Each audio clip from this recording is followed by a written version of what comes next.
Hello, renovators. So, welcome to my episode. Sa episode naman na ito is i-discuss ko naman yung rough estimate for 2023 for the commercial unit. Kumbaga, para sa mga tulad ng members ng ka-members ko na kasosyo group na sila kasosyong Arbin. So, pag mga gusto magpa-renovate ng mga commercial unit nyo or space, so ito, hopefully makatulong tong mga tips na to for the rough estimate only na budget for the commercial unit. Let's go.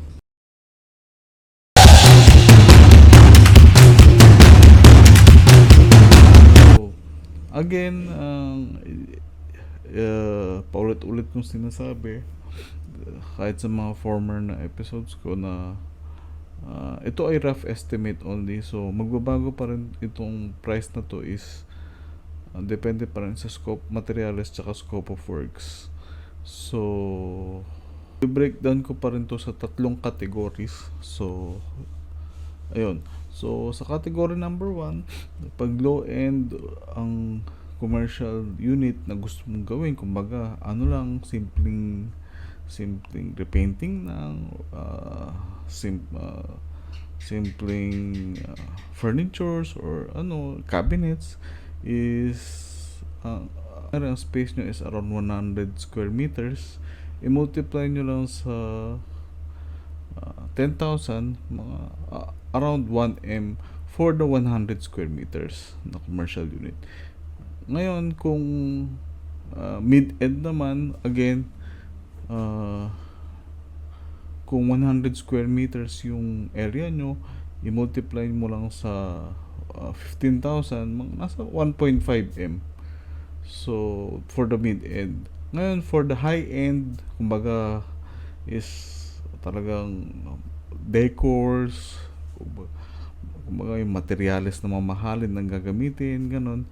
So, kung 100 square meters yung area nyo, i-multiply nyo lang sa 20,000. So, mga around 2M for the 100 square meters.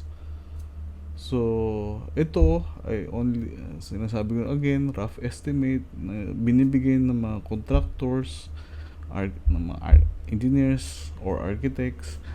So, again, bago pa rin ng material, ang costing nito. Depende pa rin sa design tsaka sa pinaka scope of works. Ngayon, yung paulit-ulit ko pa rin sasabihin sa inyo is kung gusto nyo makakuha ng mas magandang costing, kumbaga mas detalyadong costing, you can call us 8 Core Construction Services. So, we have a link below. So, ayun, and free estimate, basta may plano na or designs. Kung wala naman, we can discuss it. And also,